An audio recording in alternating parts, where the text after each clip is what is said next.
Hi, this is Adam Lehman from Hamilton County Conservation District in Ohio. The following video is from part 2 of a 4-part day-long workshop on estimating pollutant loads using the U.S. Environmental Protection Agency's Pollutant Load Estimation Tool, or PLET.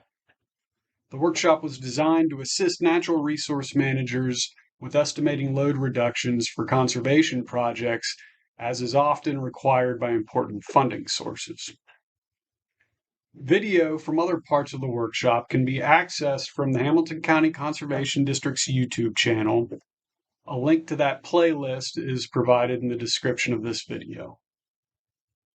Part 1 of the workshop covered the context of why tracking pollutant loads and their reductions is important and the status of those efforts nationally and in the state of Ohio.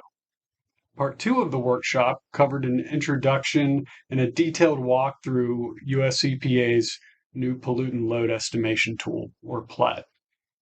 Part 3 was an overview of the methods and parameters used by PLET and resources for estimating those parameters. And Part 4 was a GIS and spreadsheet workflow demonstration for how to generate the needed parameters. For an example, agricultural treatment wetland project.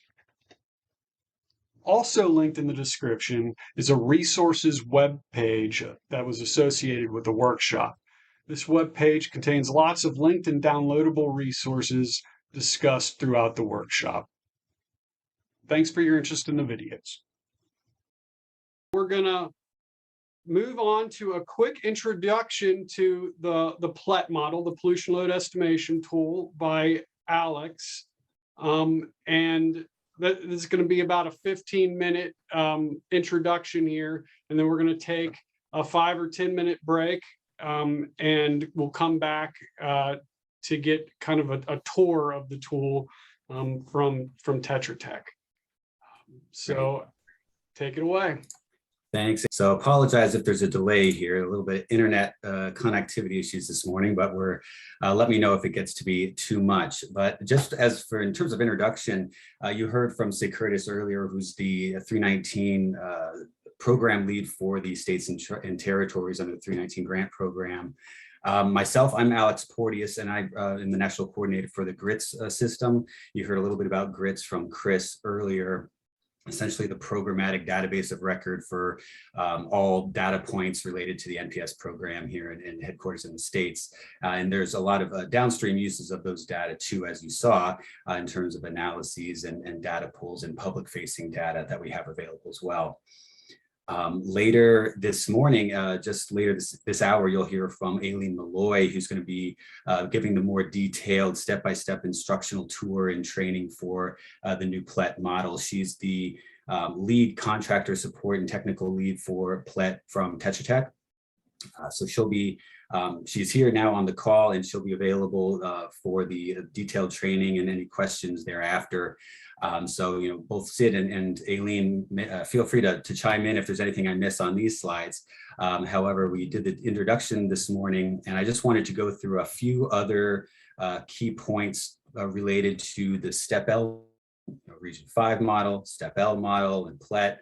So just to kind of give you an introduction to where we're coming from the PLET model and why we were deriving it. So just to give a little bit of feedback on the Region 5 model, this is really an Excel workbook that provides a gross estimate of sediment and nutrient load reductions from the implementation of agricultural and urban BMPs. And it does not estimate pollutant load reductions for dissolved constituents. So this is, it was essentially derived from Michigan and Indiana, which is why it's called the Region 5 model, but it was used and is used more widely from other states as well. But not to belabor the point on the Region 5 model, because really STEP-L was the jumping off point and the template for the pollution load estimation tool. This is where we wanted to take all the functionality from STEP-L, but really reduce the barriers to entry, make it a little bit more user-friendly, make it a web-based application so folks don't need to download any of the spreadsheet install packages for STEP-L, and just kind of make it a little bit more user-friendly and very more web-enabled so that folks can get at it anywhere they are with that internet connection. So those functions and features that we made sure and wanted to capture for Step L that are also available in PLET are those calculations for loads from different sources and the source at the watershed level. So you do have the ability to pick one or many watersheds to provide results from in PLET as well as Step L.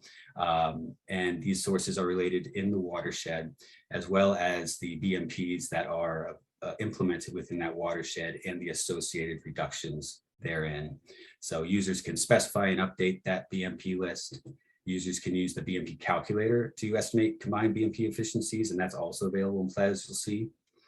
And the most probably important consideration when using Step L and PLET is that we do have that input data server available with national data sets for various data that's available for the watershed. But if there's local data that you do have, it is not a substitute for any of those real local data on the ground that have more specificity and more nuance for a local watershed. So we do encourage folks to utilize the custom watershed feature that's available in PLET, and also to augment and update numbers in BMP efficiencies and kind of the input data server, input data sets wherever possible to make it a little bit more robust model and more site specific for your needs. And on the PLET side, what the real impetus for it was a user-friendly web user interface, like I mentioned, to make a more customized model. So it really has simple algorithms, the same way Step L does, to calculate nutrient and sediment loads. And it has various BMP practices already loaded into it, as well as functionality for low impact development practices in urban areas. So it really came out of the need for a more accessible, efficient, and interactive version of the tool. So it kind of steps you through the process a little bit easier. It has all the functionality of Step L, and it computes surface runoff, nutrient loads, including nitrogen, phosphorus, 5-day biological oxygen demand, and sediment delivery. So it's based on a number of management practices that are available and that are preloaded into the dropdowns that you'll see. So like I mentioned, unlike Step L, the user doesn't need to download and install executable files or spreadsheets to their computer. And it really provides more organization that you have once you log in with your user ID and password. You have all of your models all cataloged there for you so that you can revisit them much easier rather than trying to organize your spreadsheets and on your local drive. So it's a little bit easier to find and share models as well. One of the most important features that we found is that at the end of the model run, if you wanted to share that with someone else or have someone else augment your model run, all you have to do is click a share button and you enter their email address and it goes right off to them. So that's a really cool functionality that we incorporated as well. So I'll go through a few of the resources that are available. Like I said, Aileen's going to walk you through soup to nuts later today, later this morning, and give you a full rundown. However, we have this epa.gov/nps/PLET website that I encourage you to go to. It has a lot of great resources on it. It has obviously the access to the model. You can access it via a guest user email address that you can enter. So you enter your email address and then you can create a username and password from there. Or if you are a GRITS user, the grants reporting and tracking system, you can enter your GRITS user ID and enter with the same credentials that you have for GRITS. So that's another benefit if you do have a GRITS account. There is a substantial model documentation on the website as well. We have a great guidance manual, which is a long form guidance manual that has all the formulas and backup references and things like that, and some scenarios built in to help you navigate how to run the model soup to nuts. So again, coming out of the training this morning, I suggest that you go there and go get that guidance document and have that handy to kind of augment the training that you'll see this morning. The web page also has that input data server section, so you can go directly to the data that's provided in the data input server, but it's also implemented directly in the model runs for PLET. So you don't have to go separately. This is another benefit of PLET. You don't have to go separately to grab the data input server data. You can do it right there on the web page for PLET when you're running a model. There are some training materials section and some Q&As about the PLET model, some frequently answered questions, and links to the STEP-L website and resources. So we do have all of the resources that were available for STEP-L still on the NPS site for EPA, but we're trying to transition folks away in terms of consistency and in terms of getting all folks using PLET in a consistent way into the future. Over the next year or so, we're trying to transition support at the headquarters level away from STEP-L towards PLET. But we do provide support for the near term for STEP-L as folks are transitioning there. And just want to provide some contact information. Sid is the PLET programmatic lead, and I'm the more project manager for the PLET development. So if you have any questions, feel free to reach out to either one of us. But if you want to get to very specific scenario run help or guidance on a specific scenario or implementation method for PLET itself, PLET at tetratech.com is a great resource to have. If you shoot an email there, it hits the whole team, and including Aileen, where they can respond to specific user requests as well. And then there's the website, which is epa.gov/nps/PLET. All right, everyone, we are going to get started again with part 2 of the workshop here, where we're going to get a detailed tour of EPA's new pollutant load estimation tool. We will be hearing from Aileen Malloy from Tetra Tech. She's the lead support for STEP-L and PLET for EPA. So I'm going to get started here on the web page. So this is your entry point into the PLET model. And you just scroll down to link to PLET.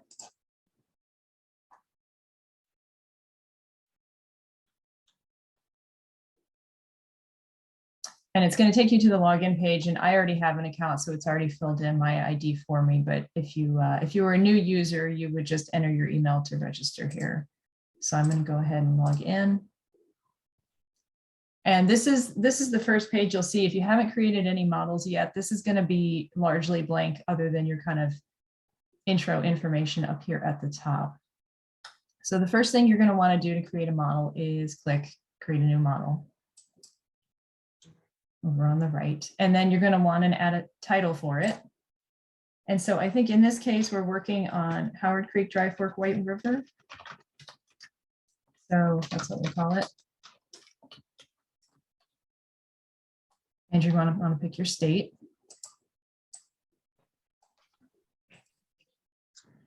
And then it's going to populate with a couple of things you can choose from here. If you know your watershed HUC 12 number, you can go ahead and pick it from this drop-down list.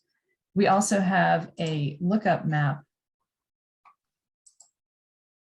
that's going to allow you to click in on a specific location, and it'll tell you what watershed it is and fill in the information for you. I'm going to go ahead and do it by HUC number so I get the right one on the first try.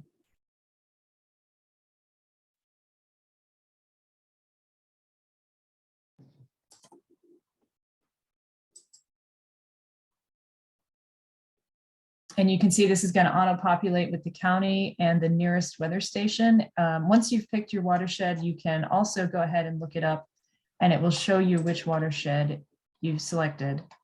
The map also shows you the weather station. So it says this one in the darker green is the nearest weather station and the one that's going to be applied. But you also have a couple of other weather stations if you want to pick a different one. So we're happy with Brookville for the time being as our weather station. So we say, okay, and what happens is it creates the model. So you're going to see all of these new fields, all these new buttons, a couple of tabs, and then all of the input data that was automatically pulled from the input data server. This is all changeable, and as Alex had mentioned, and as I think you're going to talk about quite extensively this afternoon, adding your own specific data is highly preferred in these situations. If you have no data, this can serve as a backup to fill in some holes, but obviously local data is best. So I'm going to point out some of the features here, and then I'm going to go back to a model I already created so you don't have to watch me type in a bunch of numbers. So really kind of the overview of what we've got up here is the share model. If you click this, you just enter someone's username or email, and this will send the model to them. They'll receive it and it'll say copy of whatever you've titled it. So in this case, if I shared it, it would say copy of Howard Creek Dry Fork. And that copy is now that other person's copy. So whatever changes they make are not going to impact your version of the model. It only impacts their version of the model. So if they made changes they wanted you to see, they would then share that model back to you. But it doesn't impact your original version. So there's always that original version that hasn't been changed by anybody else. Copy model creates a copy for yourself. And it works the same way. It'll be called copy of. And again, any changes you make to copy of will not impact your original model. Delete model is pretty self-explanatory. Delete it and it goes away. And then download input data server data is where if you click this, you can get a spreadsheet that will have all of the information that we're looking at in these tables below. And exit will just take you back to that main page where you have a list of different models. So then we have a couple of buttons here. Add watershed. If you click this one, it allows you to add another watershed or as many as you want.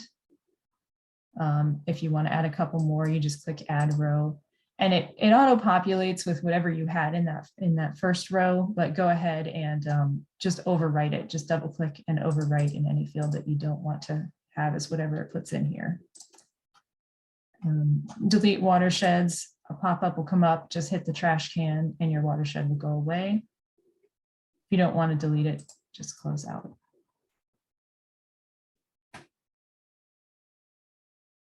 And then these green box buttons are input tools that we'll use as we're going through the model. And then we have four main tabs here, but three that you actually input or receive data from, and then one that's just referenced. So we have the inputs, which is what we've been looking at here.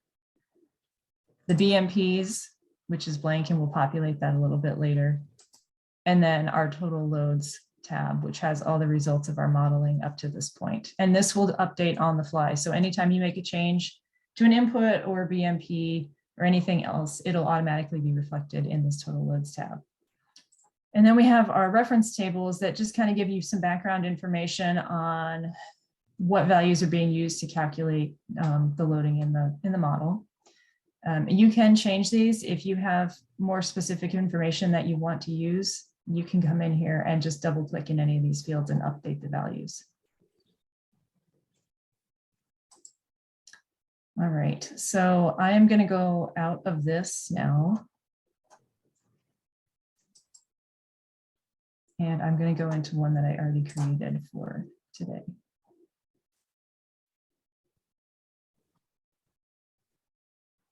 Okay. So what I've done here is I took that original watershed that we had and I split it into two, watershed 1 and watershed 2. But I left our original whole entire Huck 12 in here. What I'm going to do now is delete that out because I don't want it. It'll double count it on our total load. So I want to get rid of that.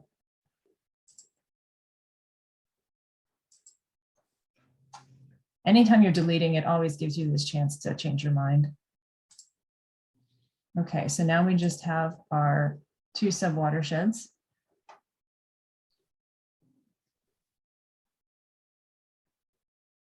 And this is all from the input data server. The only thing you do need to update on your own is if you have any feedlots, you need to specify your percent paved. In this case, I picked 75 to 100% and assigned all the feedlot into one of our sub watersheds. Then you have your animals in table 2. Again, just to customize these, just double click, it'll activate, click out of it to accept the value. Then over on the right, we have our number of months where manure is applied to crop and pasture land. And if you have a value that you want to enter, go ahead and just enter it. But if you have different application rates throughout your watershed, we have a manure application calculator tool that will essentially area weight your applications. So I've already filled this one out just as an example. You would put in your total acres of cropland. In this case, well, I didn't match it up with the acres that we have, but you would do your total. So 4299, that's how many acres of cropland we have. And it's in subwatershed 1 down here at the bottom. You specify where this is going to be applied. We can say that we have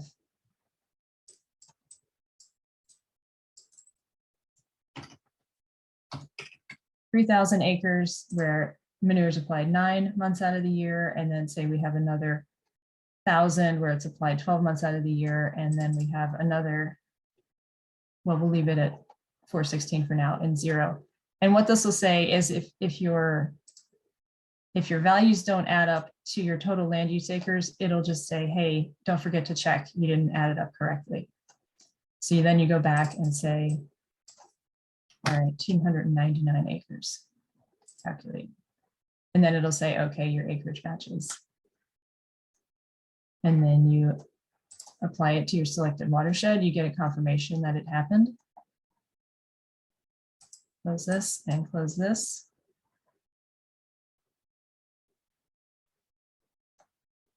And now you have your values down here. So it's the same process for pasture land or the other watershed. You just come back in, pick another watershed, pick a different land use, run through the same thing, just overwrite your values from before and apply it to your watershed.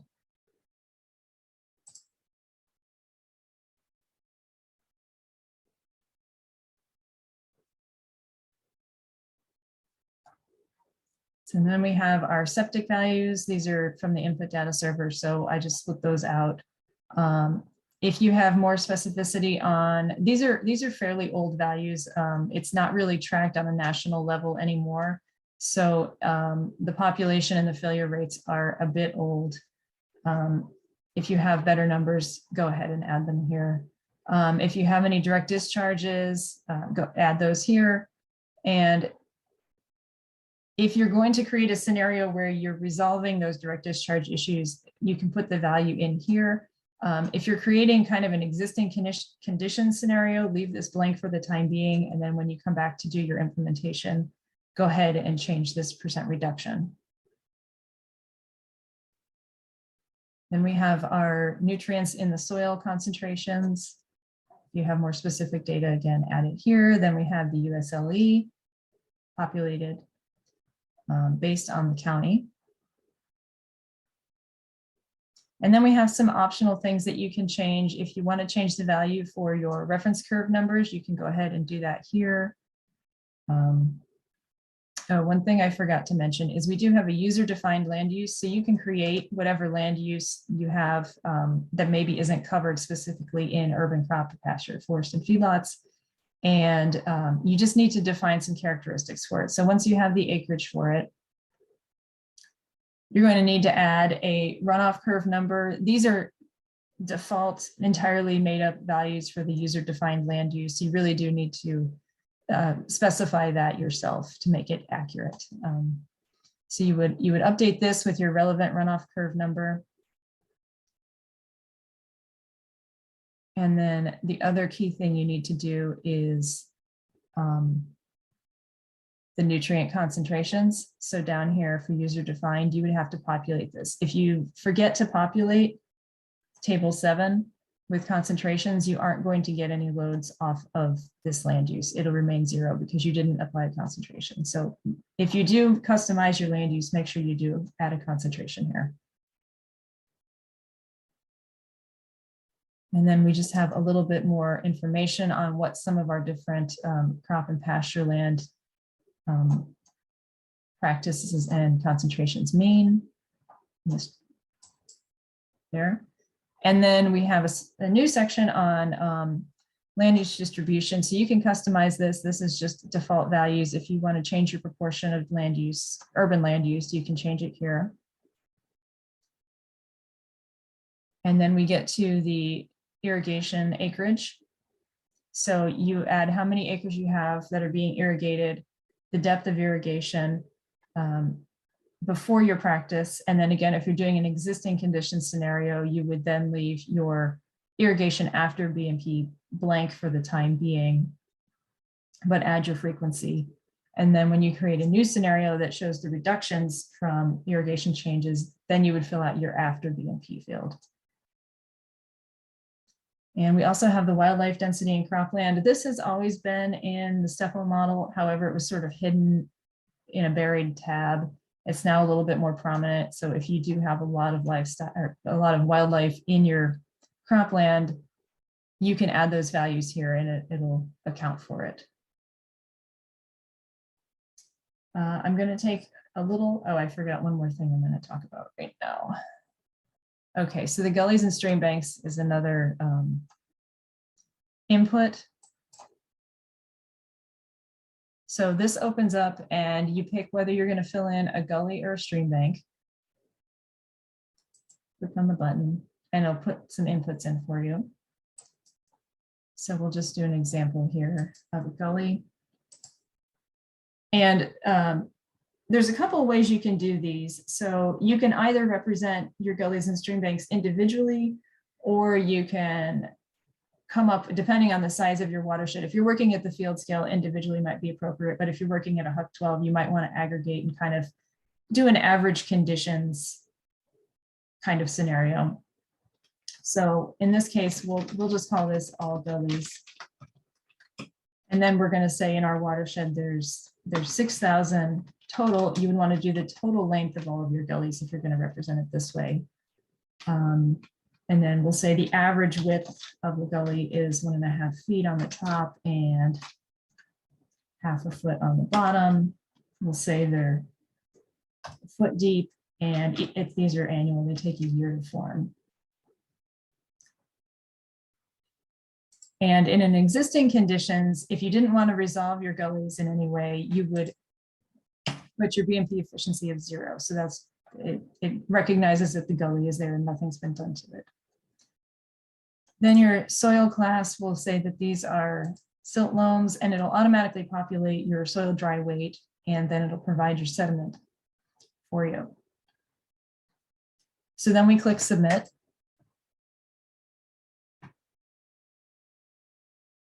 And here's our gully. Now, if we're going to do a stream bank, similar inputs. We'll put one here. And if you want to aggregate them, that's fine. But the way stream banks are calculated is there's a left and a right bank. So you need to enter those separately. In this instance, we'll say that we have a few enough stream banks that we want to enter them all individually. So we'll call this one stream 1 left. And then we'll say this is 1,000 feet. And you can either represent this as all of your problem stream banks or just the ones that you want to resolve. It's really up to you how you do this. In this instance, we're just going to do the ones that we want to resolve. So it's not excessive lengths of stream bank. We'll say it's 4 foot and it has severe lateral recession, and it'll automatically populate with the rate and the rate range. You can change these if you have more specific information. And again, we're going to say the efficiency is 0 because we haven't done anything yet. Let's say it's silt loam again, and it will populate out for you. And click submit. And so you do the same thing for the right stream bank, and then you have your stream ridge that you're addressing. And you can add as many of these as you want to represent as many stream banks or gullies as you have to address. And then we'll go out of here. So you would come back if you did have a BMP, you wanted to restore this you would just come in here and change your efficiency to whatever resolution you were going to take it to. So 90% efficiency, and then you'd see an associated load reduction over here to the right.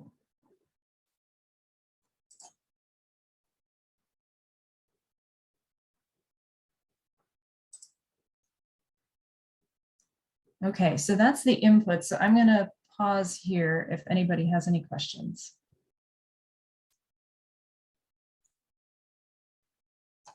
Aileen, we are getting a few questions in the chat if you'd like me to relay them here. Yeah, sure. Great. The first is, what does it mean by wildlife in cropland acres? Is that specifically in the cropland and the area around the cropland included? And if so, what content, what extent? And how impactful do these numbers affect the model? So it is on cropland in a general sense. So it's going to apply the loading from those animals to your cropland land use is what the intent of that is. And it really depends. It's not particularly sensitive. If you don't have a large number of wildlife, it's not worth it. You know, if there's 6 deer in your field, it's really not going to make a huge difference. But if you have, you know, say a massive goose problem in your watershed, you would want to add that in.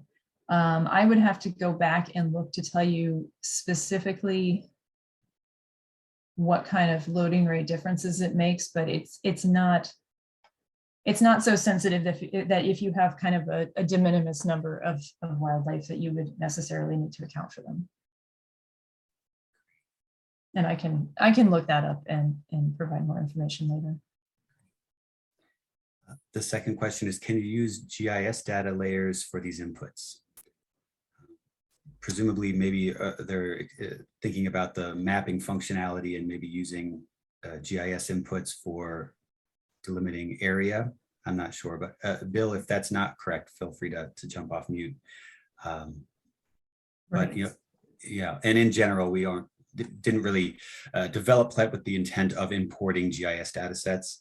Like for example, the mapping application is essentially for reference only, not for data input from users. But you should certainly use, if you have this information in GIS, go ahead and, you know, export it and put it in here. You'll have to manually type it in, but yes, absolutely use your GIS data.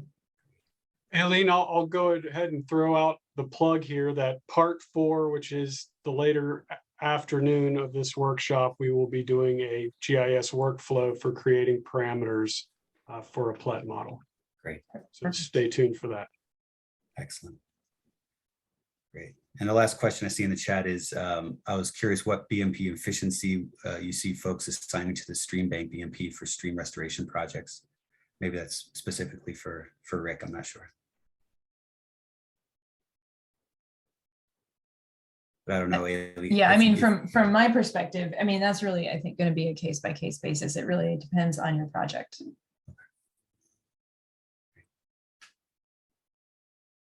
And regards to a reference page with different resources that can be used to research, determine the input data for your specific watershed. We do have references within the guidance document itself, but you know, local research, wherever the local research is most robust, the idea is to get as much robust local data as you can. I don't know if Adam, you have any particularly resources that you wanted to point to folks as well. Absolutely. So that's plug number 2. So that's part 3 of this workshop, and that's right after lunch. And after Aileen talks and we kind of transition into lunch, I'm going to point everyone to a workshop web page where we have a bunch of stuff linked and downloadables. So stay tuned for more information on that. Great. Thanks so much. That was the last question from the chat, but folks, feel free to jump off mute and shout out a question if you have any too.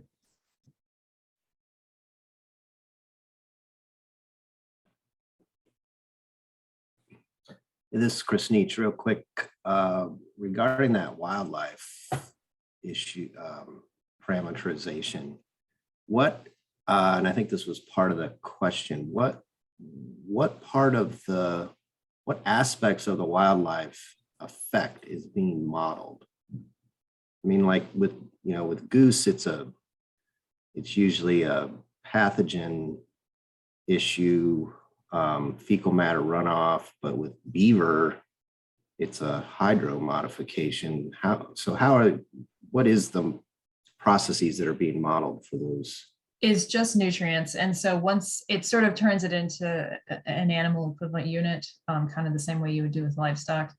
And it applies a nutrient concentration based on the number of animal equivalent units you have in whatever specific animal you've chosen. I can see your point that beaver, this is all legacy animals. And Alex, maybe we want to take out beaver. I don't know that anybody's got enough beaver in their watershed to justify a load change. That might be pretty extreme.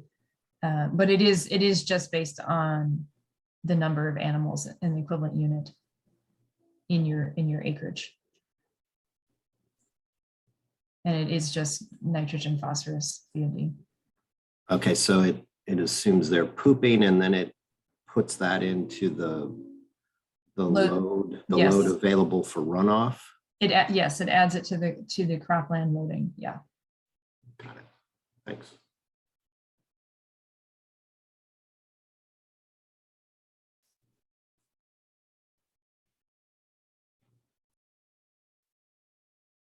Any other questions? I think we're all good for now. Okay, all right. Well, then we will move on to the BMPs. And this is where things get interesting. So there's a couple of ways that you can add BMPs to this model. We've already talked about a couple where you can represent changes to your gullies and stream banks and to your irrigation. Those are back on, in the gullies and stream banks button, and then on the inputs tab for irrigation. So the BMPs that we're going to be focusing on here are related to urban, forest, feedlots, crop, and pasture. And if you're familiar with STEPL, you'll remember that you can only have one practice per land use. And so if you have multiple practices on the same land use, you're going to effectively need to create a combined efficiency for all of those practices together. So we'll start with the simplest case here, where you are just putting one practice in. And I think this, if you're at a field scale, this might be the most practical application here. So you click Add BMP, you pick your watershed from the dropdown, you pick the land use that you want to apply it to, and you click Add BMP. So this is what comes up. It's blank right now.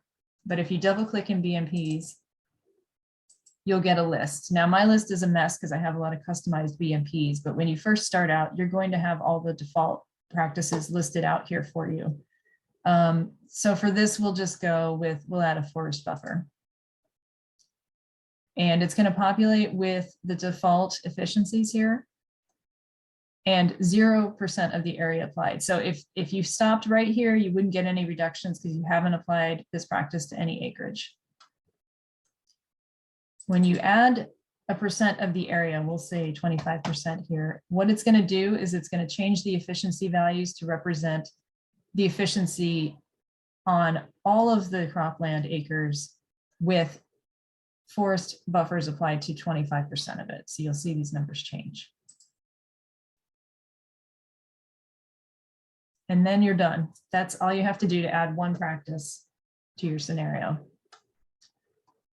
If you change your mind, the easiest thing to do is just delete it.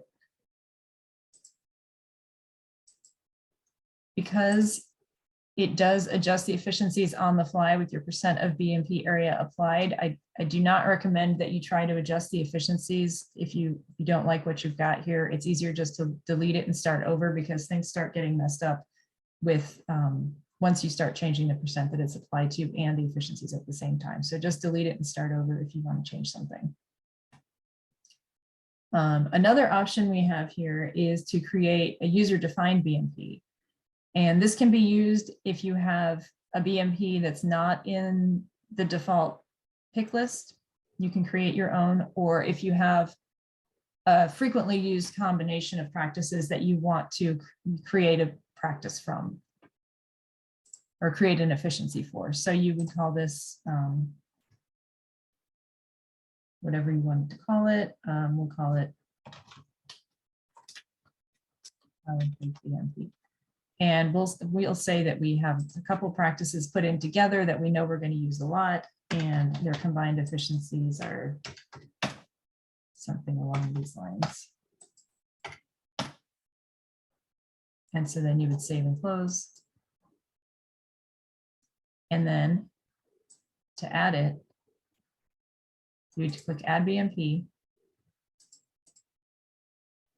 And then you're going to find it down at the bottom in your user-defined custom BMPs. Now I have a lot in here, but here's ours right here, Howard Creek BMP. So you would come in and pick your BMP that you just created from the list. And there's your efficiencies. And we're going to apply it to 50% of our watershed. And that's all you have to do to create your own practice. If you want to edit Howard Creek BMP, come in here and edit the values here. You would just, if it didn't automatically pop up, you would just type in the name that you wanted to change and apply new efficiencies, and it would overwrite the last time.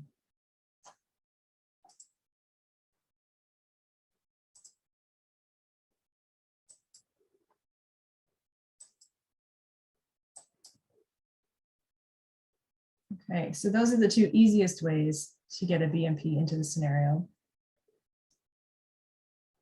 Now we're going to do.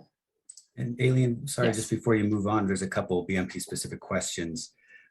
One was when you're calculating field scale BMP reductions, I'm guessing you would just create a sub watershed for that field size and adjust to land use. Would this be the correct way to go? Correct. Great. Yeah, your watershed, it's called a watershed, but it doesn't have to be an actual watershed. It can be defined as, you know, a single field or multiple fields together, whatever scale you want to define your watershed as. And so if it's field scale, yes, you would apply your one BMP, and then presumably you would say 100% of the area has that BMP applied. Great. And for buffers and other edge of field BMPs, they're assuming that we are saying percent area treated by said BMP, correct? Correct. It's not the footprint of the buffer, it's the area treated by the buffer. Great. Excellent. Any more BMP questions out there?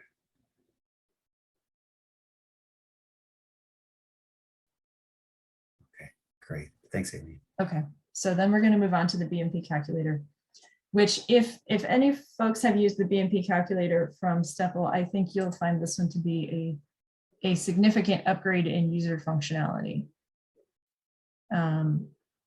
So the way this works is you click on that BMP calculator button, and this is what you'll see is a blank field for building out your BMPs. What you'll also see, if there's a BMP editor, which is what we're in now, and then you'll also see this tab for configuration lists. So this is where all of the BMPs that you previously created are logged, so you can kind of reference what they are. It'll tell you the name of your configuration, the efficiencies, and then over on the right, it says view configuration. And if you click on that, in theory, it will take you, maybe I have to scroll down to it. Here it is.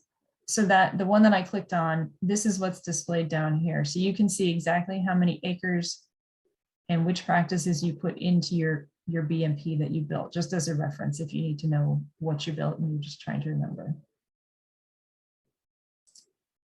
So back to the editor. So to create a practice in here, you click create node, a new node will pop up. It's important, it's a little fiddly in that you have to make sure you click on the new node before you start typing information in, otherwise it won't take. If you can click create node, but if you don't make it dark blue, the info won't stick. So we've got our new node here. We're just going to call this BMP 1. And we just pick whatever practice we want to have. So we'll pick conservation tillage. And then we apply the acreage of it. So we'll just say 50 acres of this, and we save this node. And then we can create another practice and do the same thing where we would fill in the information. BMP2. And we'll say that this has nutrient management. And you fill in your acres. And if you want to connect them, you draw a line between the two and it'll say there's 50 acres and it'll give you the combined efficiency of your practices. And what I'm going to do here is go through a couple of examples.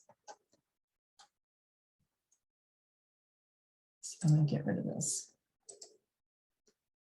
The other thing you can do is if you create a name for your configuration, and we'll go through this in a second, but if you create a name for your configuration and save it, you can come back to it later by loading a configuration. And they can be complicated or they can be really simple like what I just did. There's a lot of different options.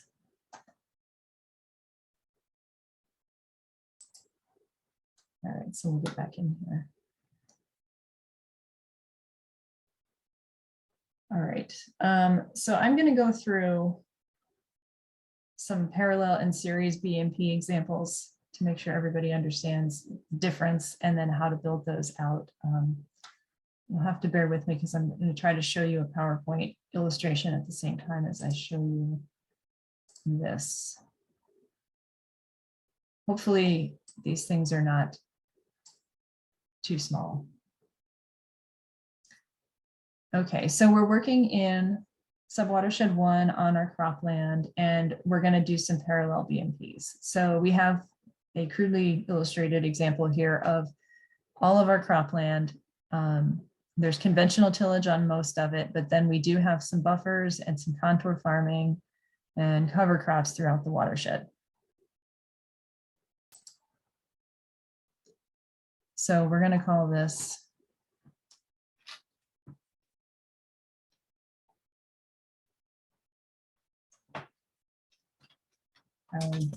parallel as our configuration name. And then we've got our first node. And our new node is, we'll just call it buffer so that we just know what we're doing here. And it's going to have 25 acres of riparian forest buffer. So we want to make sure we save these node changes. If you don't click save node changes, you're going to lose it. And then it enters it in here. And then we have some other practices. So we've got our other node here, and we'll call this one cover crops. And we'll say cover crop group 2. And there are 300 acres of this in our watershed. Again, save the changes. We'll add another node. And this one will be our contour farming.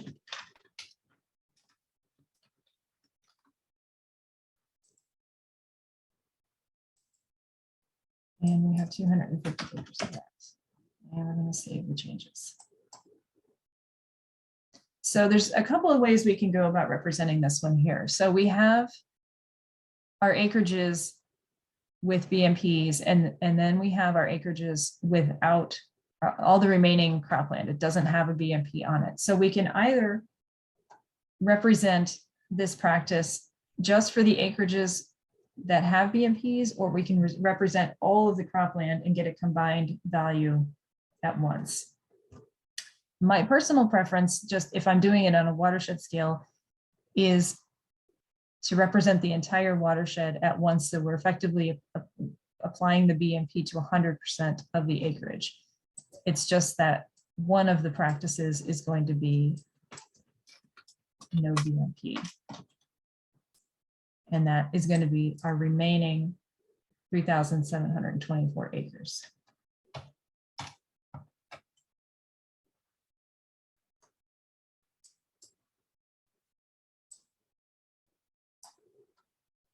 Now what we need to do is connect all of these together.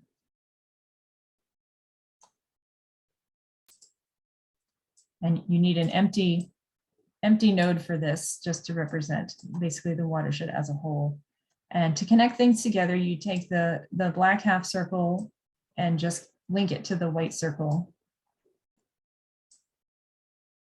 So what we're saying is all 4 of these different types of things are connected in the same watershed. And here's our validation that we've represented the whole watershed, because we've got, or all the cropland in the watershed, because we've got 4,299 acres. And the combined value, the combined efficiencies of these 3 BMPs plus the majority of it not having any BMP is these values right here. Now, if we didn't want to add our area without BMPs, we could take this out and adjust it and say, okay, only 575 acres have BMPs, and here's the efficiency for that. So let's save our configuration for later. It's saved. Unfortunately, it goes away, but then we can leave here, just hitting escape, come into our BMPs, and we're going to add a BMP to our watershed 1 cropland. And we'll pick from the drop-down list our Howard parallel BMPs. Now, since we only did it, the way we left it was just on our 575 acres. I already calculated that out. That's 13.4% of the watershed. So we would put 13.4 here. And that will give you an adjusted efficiency, which if you go back and remember the scenario where we had all of the acreage without BMPs, it's the same efficiencies. The results are the same. It's just 2 different ways of doing it. If we had left all of the acreage without BMPs in our calculator scenario, we would just apply 100% here instead. I'm going to pause for a second and see if there's any questions on that, because I know it can get a little confusing.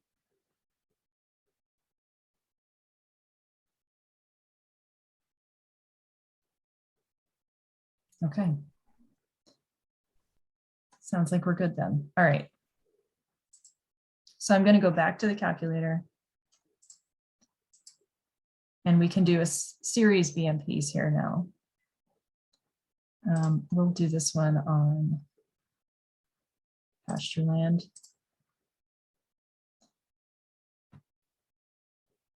So there's 2 ways. There's also 2 ways to enter your BMPs. You can either build them like we just did, then go back in and pick them from a drop-down list, or you can say you're going to apply a BMP from the calculator back on the drop-down list, and it will take you here. And if you get into it from it taking you here, once you build it out, you click submit, and it will automatically auto-populate into our BMPs table. So let's build out our series practice here. So we're going to say we have 625 acres of pasture, just as an example. We're going to create our node. We're going to call this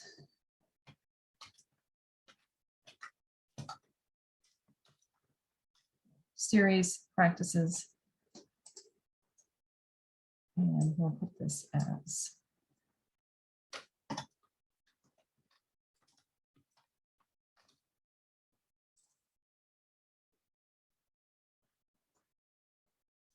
oops, I picked the wrong drop down.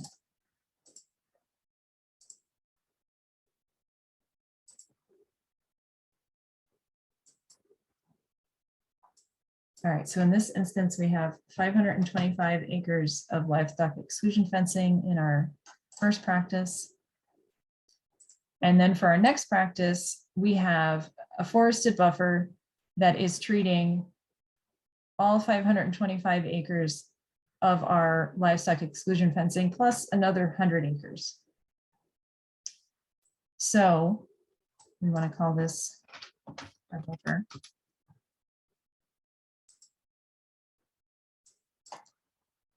And the important distinction to make here in a series, oops, I didn't save it.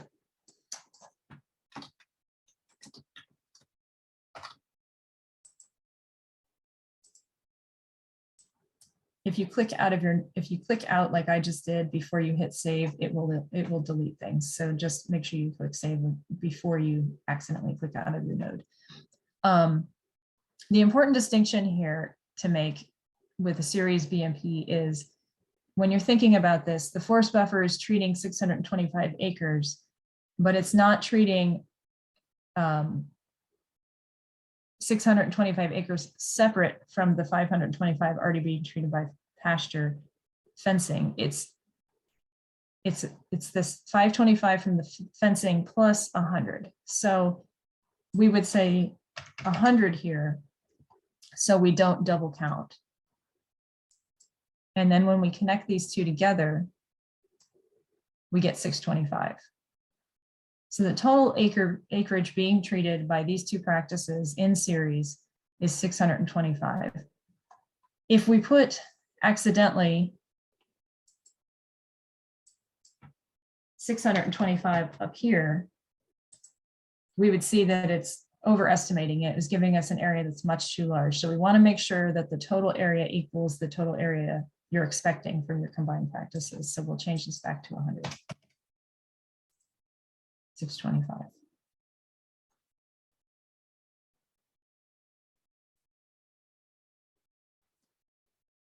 We'll save our calculator configuration.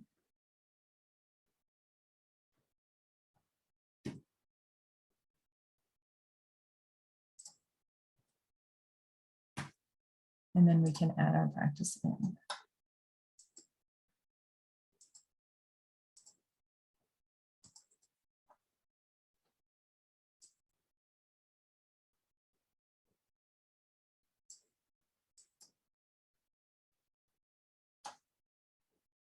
And then I'm not sure what the exact percentage was on this one. We'll pretend it's 30%, which is not correct, but we'll just go with it for example purposes. Any questions on series BMPs?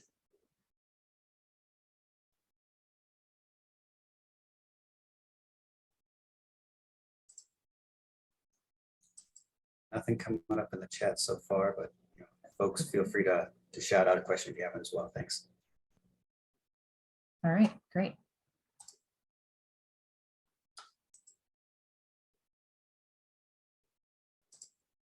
So let's do a combination practice.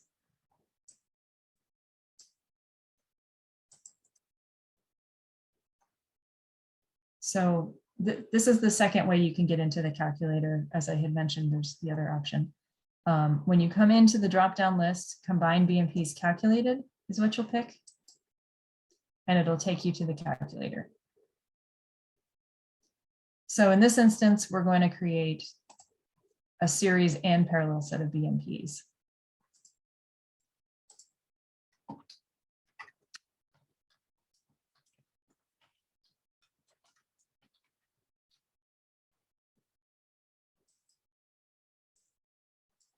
We've got our first node. So we've got forage planting off on its own. And then we have some riparian buffer on its own. And then we have livestock exclusion fencing along with the riparian buffer in another part of our watershed. So we'll start with our forage planting. And I think I picked the wrong land use. I picked cropland instead of pasture. So this might, yeah, I got to go back and redo it. So when you pick your combined BMPs, everything, by the way, this always takes you back to the input. You just have to click back to BMPs every time you do this.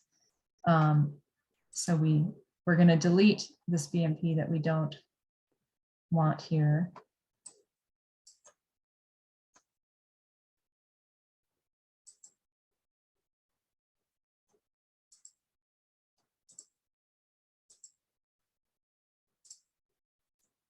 And then we're going to add back our BMP.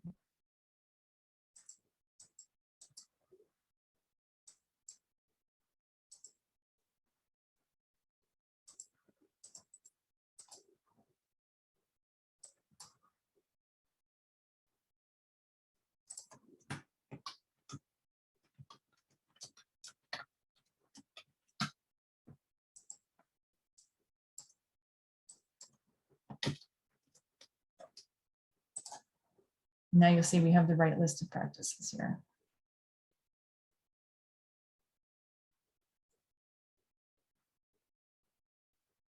So we'll pick our forage planting and we'll apply that to 100 acres and save it. Then we'll add another one.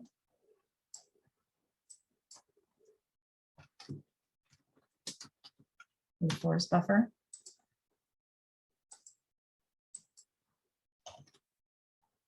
And save it. And we'll add another one for the fencing.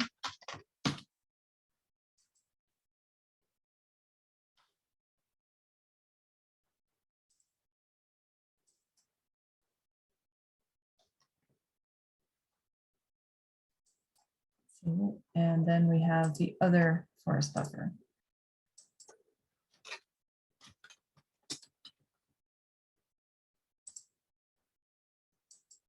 Now, in this instance of the fencing and the forest buffer, our forest buffer is treating the same 750 acres as the exclusion fencing. So we do not need to add any acres to this at all. We just connect them.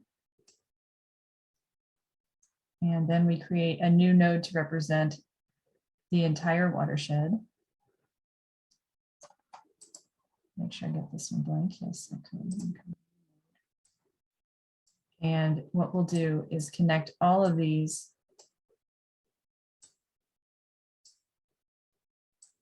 to the watershed.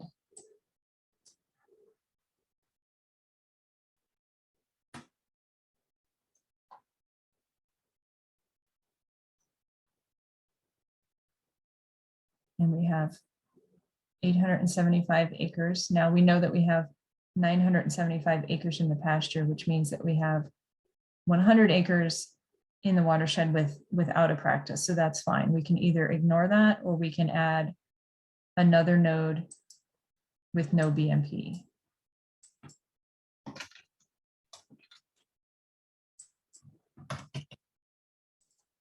And connect that as well.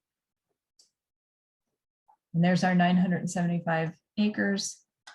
And there's our combined efficiencies. So we'll save this. We can either save it and go, it'll blank out and we can go back and re-enter it. Or if we don't save it and we hit submit, it won't save it, but it'll directly go into our list of BMPs. And then we'll just pretend this is 100% here. It can be whatever's appropriate. Okay, so that is the BMP calculator. I'm going to go into the urban BMP tool now, unless there's any more questions on the calculator. One that came up in the chat for the parallel BMP only scenario. Can you explain again why you need to include the no BMP node in the calculator, since you only apply the BMP suite to 13% of acres in the summary table anyway? Is it an option or a necessity? It's an option. So there's two options. You can either add no BMP acreages and then to sum up to have the total of your land use in the calculator and then apply it to 100% of the acreage. Or you can just apply BMPs to the acreages with BMPs and then come back here and say, I only applied that to 13% of my watershed. Does that make sense? Yes, thank you. Okay. Yeah, it's two different ways to accomplish the same thing. I think it's just a matter of personal preference. I personally prefer to put in the no BMPs just so that I have that confirmation that I did it right. But it's certainly not required to do it that way. I have a general question about the efficiencies that are assigned by default. Where do those come from? And is it relatively, is there a pathway to find what the references are for those? That's the $1 million question. I knew it would be. Yeah, these are legacy efficiencies that have been put in over the course of 20 years into this tool, into SNEPL that we just imported into PLET. We unfortunately do not have a solid record of where all of those values came from. There's some that we can trace back because they were added, you know, more recently, specifically a couple of the pasture practices, but by and large, we do not have a clear record of where those efficiencies came from. That being said, I'm sure there was some sort of literature review at the time. We just don't know. We have no documentation of it. EPA has no documentation of it. It is sort of lost to time. We are on the back end of things trying to remedy that by updating a literature review to get more comprehensive numbers. But I would suggest in the meantime, if you have specific values that you want to replace these with, go ahead. Because we don't, I think it's probably a longer term process for us to get those values updated. You know, I don't think that anything in here is unreasonable, but if you have something more specific, you should use it. Yeah, in my experience, I guess I would be inclined to lower a lot of them. But I guess I'm wondering on the back end of all this, is there an ability to kind of see a listing of all the efficiencies that folks have applied in their model? I'm just thinking of program managers like Rick, who needs to review these models. And is there, you know, when people start stacking these efficiencies up and then getting the final number, is there a quick way to review what all those efficiencies that have been selected are?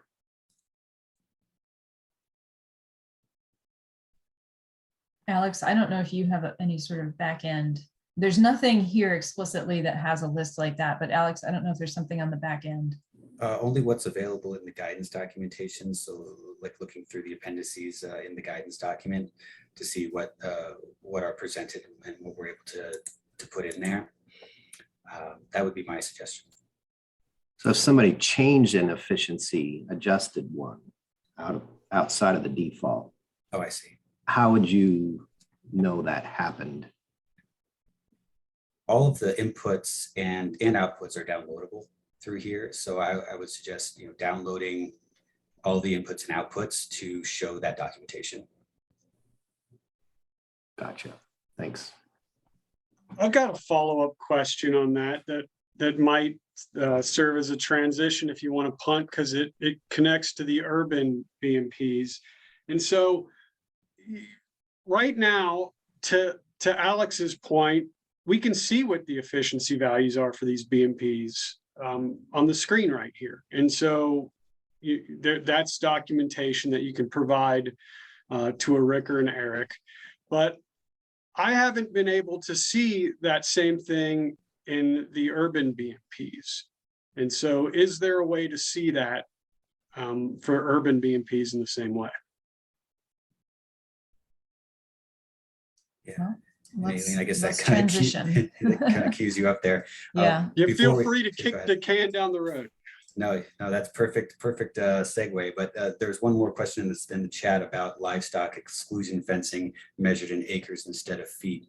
It's more to identify the land area, correct? Yes. Okay. Yeah, the area treated by that practice more Gotcha. So than the length of it. Yeah. Okay, great. Mm-hmm. So that's all the questions we've got, but I think that's a good segue to the urban BMP tool. All right, here we go. Okay, so this is another pop-up. And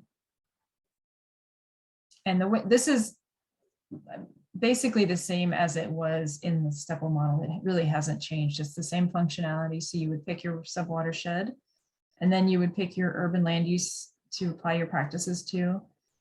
Same as the other land uses, you can only apply a single practice to any given land use. However, you can do the combined BMPs the same way we use the BMP calculator for ag practices. You can use it for urban. you would just go in and pick combined BMPs calculated. So let's say on commercial, we're going to apply some grass swales. And it does tell you your available acreage, so you know what you can't exceed here. And since you can only have one practice per land use, if you only had grass swales in your commercial, you would total up all of the grass swales on all of the commercial properties in your watershed and come up with a value. And so we can, I don't know, say there's 12 acres treated by grass swales. Again, it's area treated, not the length, not the footprint size in this instance here. Okay, so then we would apply our practice.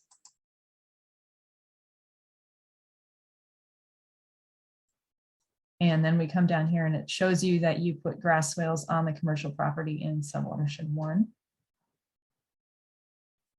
And you did 12 acres, which is 21% of the commercial land in that watershed.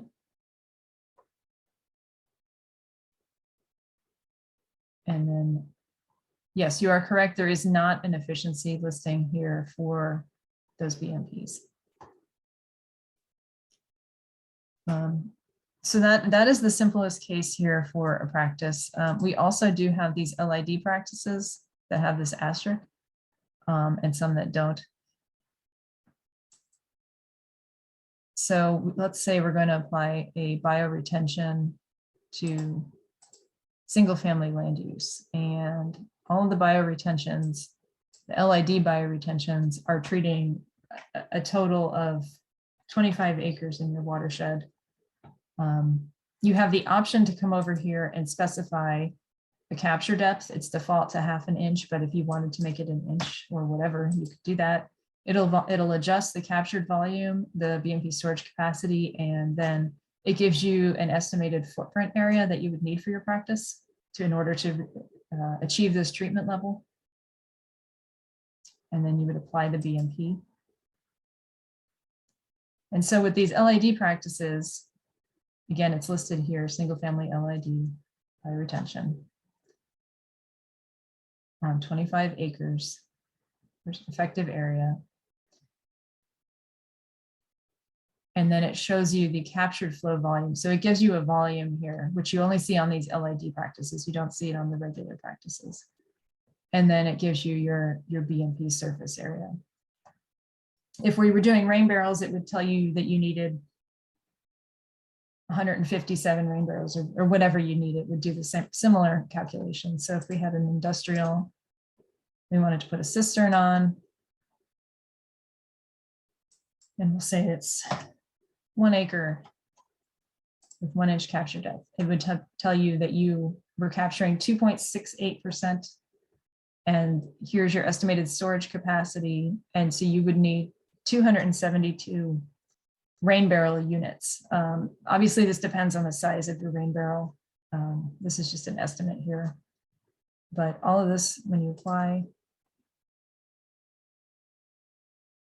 then gets reflected here as well in your tables.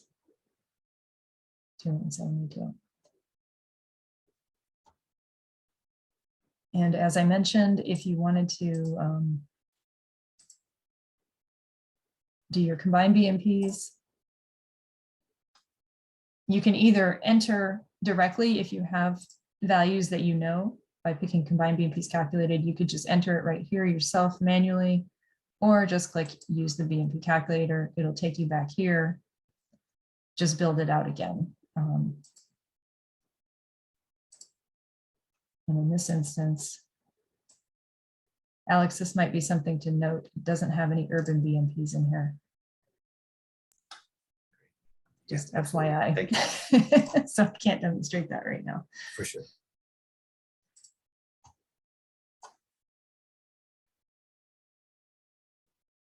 And so anytime you leave any of your buttons or when you exit out of things, you end up back at the inputs. So then you would just click back through to wherever you were if you want to get back there, or you can move on to the next section. So I think at this point that is the Urban BMP tool. Are there any questions on that?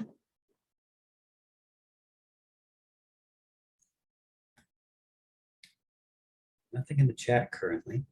Oh, we got one here coming in. We had a request for integrated GIS for a future version, easier to make it easier to import values and things like that. But the acknowledgement that it takes time, and just this is a good place to put a plug for future work. We built this in a way that we can include enhancements over time. So this is much easier to update than re-releasing a step L version. So we're going to be making updates based on user feedback, obviously, and enhancements over time that we can release on an ongoing rolling schedule. And then also some things that, for future incorporation include some visualizations and some graphing features, as well as a connection to the GRIDS project pages. So just a quick non sequitur here on if you are a GRIDS user, that you would have a better integration on your GRIDS project pages to use the output from PLET directly on your project screen. So that's kind of a preview on future work there as well. One other question we had was, so how do you model retrofits to existing urban BMPs? So in that instance, you would have to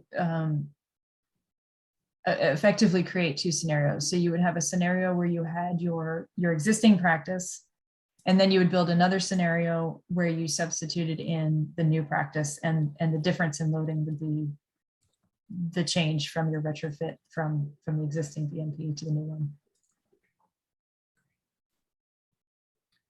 Any other questions right now? I don't see anything else in the chat. Okay. This is Chris again. On that combined urban BMP tool part, it's like with these retrofits that might come in critical to that sort of thing. Are you guys planning to put, is this just a matter of putting the menu in there, or are we going to be waiting on that for a while? Yeah, we could certainly take a look at that and integrating that more into the tool. So like I said, user feedback is important. So we can circle back with you and get you a better timeline on that. And I think it used to be in there. I think there's just a bug that needs to be fixed. I'm pretty sure that when we tested this initially, it was there. So yeah, I would think that it would be, because I think you'd probably be linking these things more together in urban watersheds than maybe even more so than in ag. yeah, I think this just goes to new tool, bugs happen, and Yeah, totally totally fixed. Yeah. A couple more questions came in here too. If unless Chris, you have another comment on that? Nope. Okay, great. One question was, trees planted grow and grassland and prairies develop more over time. Can you automatically increase their efficiency by year? Automatically, no, you'd have to manually adjust it. So essentially, you can make a copy of a model and adjust specific values Yes. and iterate over time. Yeah, yeah. Right. Yeah, you could convert cropland to forest, or you could create a prairie land use or something like that and convert crop and pasture to that. Or you could change the loading rates, the concentrations.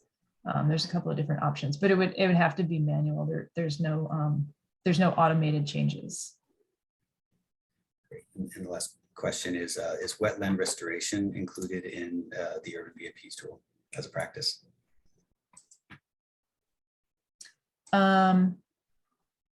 There's a wetland detention. So not wetland restoration. No.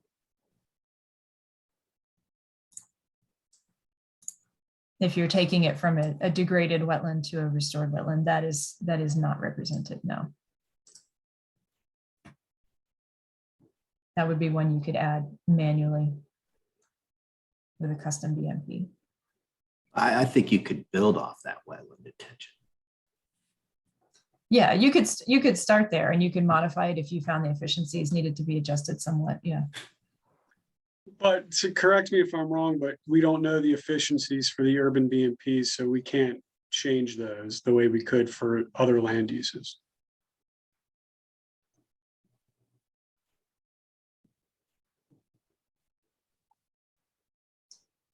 Right, yes, I guess that is a good point. I was thinking, yeah, in Stepwell, you do have a tab where you can see them all. Alex, I think this is a good thing to add, and I think we've talked about it in the past, but having some sort of reference list for the efficiencies. Yeah, that's definitely something like for references tab, there's that additional tables tab, or even in here in the BMP tool to have the efficiencies listed. That's good feedback. Thanks.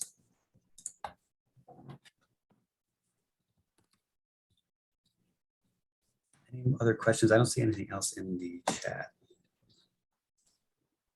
Okay. All right, then we can go on to our, yeah, if you added efficiencies in this additional references and then let people adjust them here, that would, I think, be ideal. Okay, so then in the total loads tab, we have a checkbox for groundwater load calculation, which this is just a toggle on and off, and it changes the loads because it either includes groundwater or does not. The only thing this is impacted by is nutrient concentration in shallow groundwater. So you're either including this or excluding this is all it is. The BMPs have no impact on these values. The only way you can change groundwater is to adjust the concentration. So if you are doing a number of practices and you do think that the groundwater concentration is changing, you can adjust it here, and that will make changes to the groundwater load. But otherwise, groundwater load is just an on-off switch, basically. And then we also have treat all subwatersheds as part of a single watershed. And what this does is adjust the sediment delivery ratio. It does not account for routing. It's just adjusting the total area of the watershed. So it's either each subwatershed individually or summed up as a larger watershed. So your loads, if you turn this on, will be slightly lower because it's a larger overall watershed, so it will be less sediment proportionally delivered to the pour point. And you can see if I turn this off, these loads change a bit. They go up. And then we have this download feature over here where if you click this, it's going to download all your information. And you'll get a spreadsheet with the inputs and the loads and everything. And I think actually it's slightly different. If you click the download inputs over here, you actually get a menu. I think it would be, well, I guess it's two different downloads. So you can download the inputs here. And then when you go to the total loads and download here, this is your outputs effectively. So you get the inputs download and the outputs download. Eileen, can I jump in with a question about that treat all subwatersheds? Sure. Box. So if I was modeling a Huck 12 with a channel that runs right through half of it or cuts it in half. Mm-hmm. And I set it up so that one subwatershed was on one side of the channel and the other subwatershed was the other side. And I wanted to look at the combined effect. Would I click that on? Yeah, if you wanted to know. So it's just changing your sediment delivery ratio. So I guess if you just wanted to know what was reaching, if you wanted to know what was reaching from each side, no. But if you wanted to know the total from the watershed, well, in this instance, okay, if it's dividing the watershed in half, left and right effectively instead of upper and lower, I would say no, you wouldn't want it. If you were doing upper and lower, then yes, I think you could turn it on. Because in that instance, it would create a larger watershed. And so presumably the sediment delivery from the uppermost regions wouldn't be delivered. Not as much of it proportionally would be delivered. But if you were looking at a left-right situation, I think perhaps you would want to keep it off. Yeah, that makes sense. Thanks. Mm-hmm.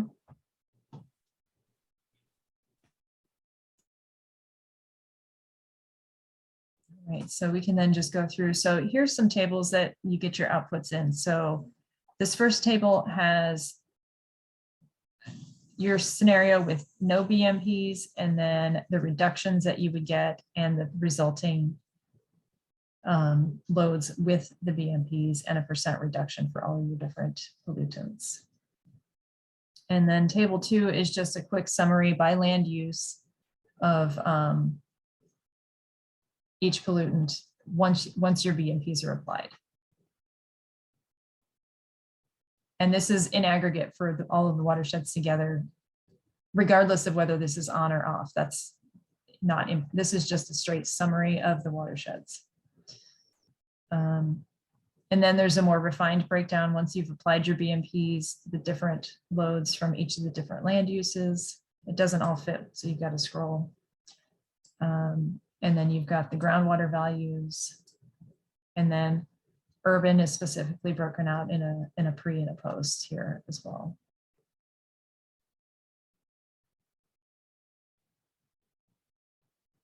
And that is the results. Any other questions?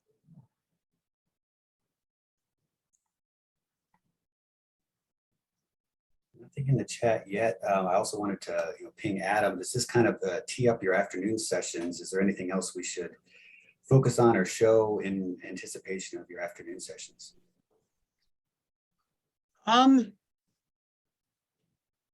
Yeah, so I'll just briefly say that, the first part of the afternoon, where we're looking at the various methods and the parameters that are getting input, is largely going to be all the things that Aileen has showed us on the inputs tab, right? And then in the afternoon, we're going to be going through the GIS and kind of spreadsheet procedures to come up with site-specific parameters to input. So I think she did a pretty good job of covering that. So I appreciate that tee up. No immediate requests. I do have a question though, to kind of follow up on the question earlier about that Chris asked about, if we want to document what we've input here to send to an Eric or a Rick, how would you recommend doing? Is there a way to like export a file, like an input file for this thing, or are we just kind of doing screenshots, or how do you recommend doing that? So you can, this here will, from the download inputs, you can download all of this. And that'll be a spreadsheet. So each of these will be a different tab in the spreadsheet, and you can obviously turn off things that you don't want. But it's all here for you to use. It won't automatically import into anything, but it is a good reference to come back and say, here's the values that are in this scenario. Related to that, this is so it probably should be apparent to me, but what number, if I'm working on a 319 grant, what number would I report on this page that would be the, say, sediment load reduction estimated by this model that we've just built? So unless Alex feels otherwise, I mean, you would say here sediment reduction tons per year, or % reduction. This one's screwy. We did something goofy in the gullies, but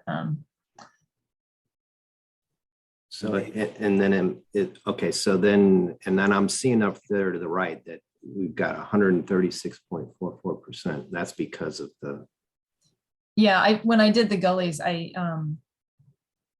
didn't do, I put in 90% instead of 0.9. So this is it's a good place to be careful. I see.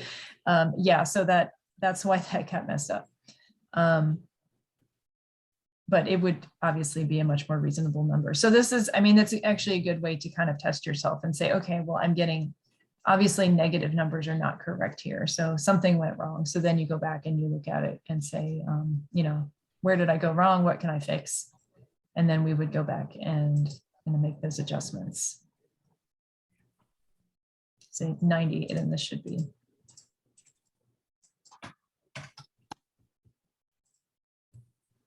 And there, that makes more sense. The annual load's 255 and 90% reduction represented as 0.9 is 229.5. So then we close this.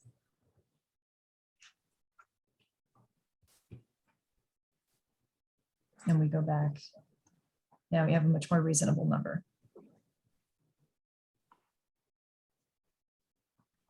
And the download page, it downloads as essentially a CSV where you can do any post-processing analyses or any visualizations based on these numbers or through, documentation of the total load output by watershed as you like as well. Great. There's a couple questions in the chat about improving the functionality for modeling wetland restorations per our previous conversation about wetland restoration.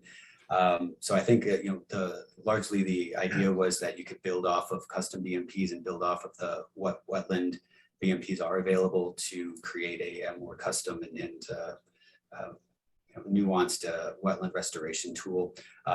We don't have any current plans other than improving the functionality of if there's any bugs for say the urban BMPs drop down being available and things like that. But in terms of changing any references or any impacts of wetland restoration in particular, I think that the custom use from the user defined values is the best way to get at that for now.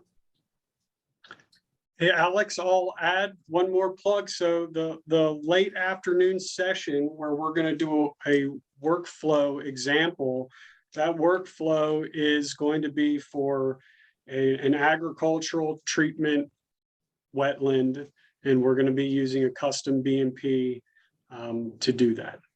Excellent. So stay tuned for that. Very good. Very good.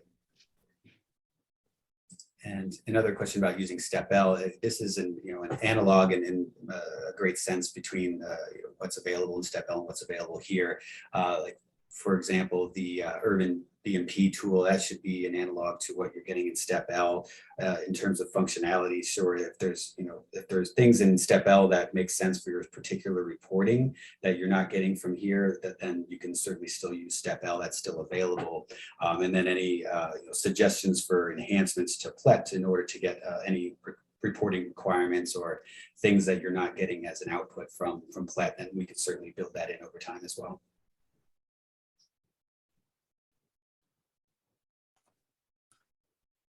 Hey, Alex, I want to jump in there just to make sure that the way this question reads, it's as if the urban side of PLET isn't working, but it is. It's just that right now the menus for combining BMPs in parallel or series aren't available, but that's just a bug. You can be rest assured you could use this PLET to do individual urban BMPs as is. Absolutely. Oh, Yeah, I'm not it sure. is working. Well, it's the urban BMPs are not in the drop down list. They should be. There should be urban should be here, and it's not. Is the issue? But that under that user defined, you can find them. Is that? I was checking. No, these are my BMPs that I created. Okay. Yeah, no, there should be an urban one here, and it's not here. There's no reason you couldn't come in and manually create your own, but that's obviously a lot of work. So I think this is more something that needs to be addressed on the development side. But if you were just interested in modeling a single stormwater basin or something on a catchment or on a parcel scale or a rain garden, you can certainly use PLET today. Yes, on the individual basis, yes, it is. This interface right here is working. There's nothing wrong with this interface. It's just when you try to do combined BMPs, it's more challenging.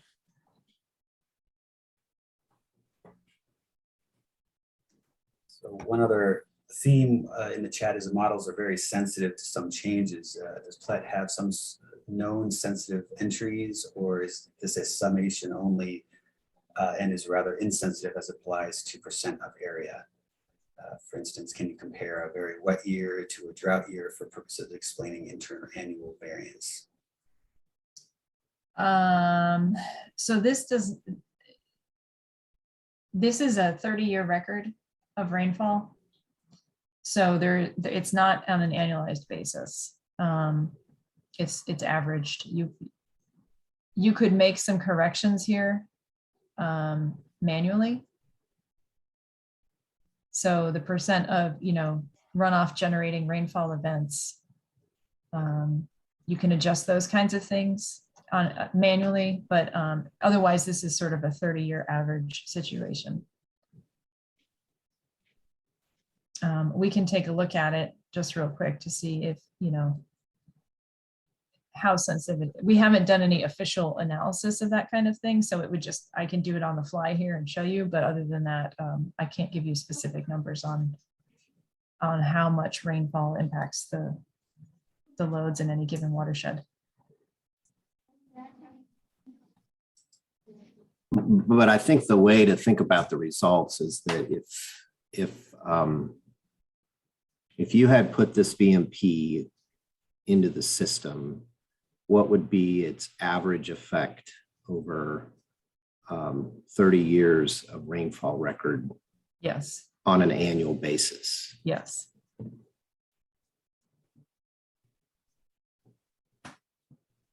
So to answer Mike's question, I think the sensitivity to weather events gets smoothed out, given that all these are based on 30-year record.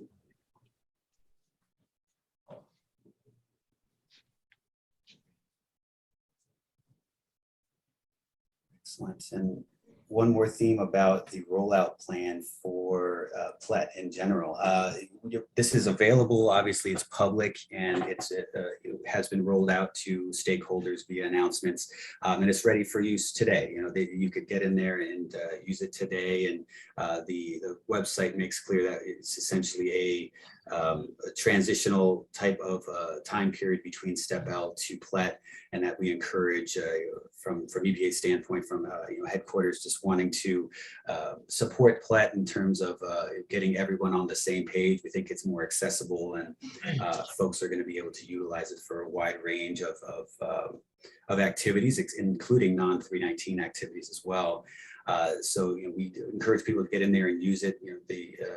For those GRITS users that do have an account, they can certainly use their GRITS account to get in here, and it is listed on the dropdown as a module within GRITS proper itself.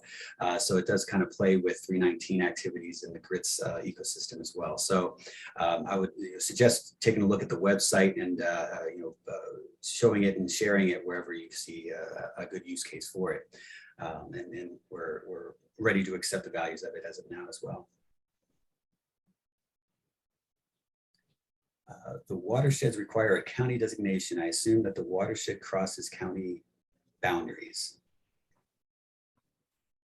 So is that a question about, on the input side, you can use county if you don't know the watershed. For example, picking a county chooses all the overlapping watersheds, correct, Aileen? Or provides the value by county rather from the input data set? No, so the input data is always by watershed. It's not by county. So if you have one, in this instance, I think this watershed crosses into Indiana. So all of both parts of it, Indiana and Ohio, are in the input data that we have here. It doesn't split it by county. It's always by watershed. So the county that shows up, I think it's based on the centroid of the watershed. Yes, yeah, and you can change this if we wanted to do this to Hamilton or something else. We could change that, and it might adjust our weather station information, but that would be the only change there. And the lookup mapping feature too is to verify that spatially the watershed that you have chosen or the county that you have chosen is locationally jives with your understanding of where the project is on the ground. Yes, or you can use that lookup to actually manually select your watershed. Just click somewhere that you know is in your watershed, and it'll identify the HUC12 for you. How do you manually put in a rainfall record? In its entirety, you can't. If you wanted to create your own rainfall record, that is not an option. You can adjust the rainfall correction factor and the rain days correction factor, but you couldn't put in an entire rainfall record. The reason I asked, I was just thinking about like climate change scenarios, and there are, downscaled rainfall forecasts for everywhere now. Yeah, I think that, that might be something you would want to do here. So you've got the rainfall correction, which is the percentage of events that exceed 5 millimeters. So you could adjust that to represent perhaps more intense storms. And then you have the percentage of events that generate runoff. You can adjust that as well. That might get you where you're going. Yeah, that's a good suggestion. This has been part 2 of a 4-part day-long workshop on estimating pollutant loads using the U.S. Environmental Protection Agency's pollutant load estimation tool. Videos from other parts of the workshop can be accessed from the Hamilton County Conservation District's YouTube channel.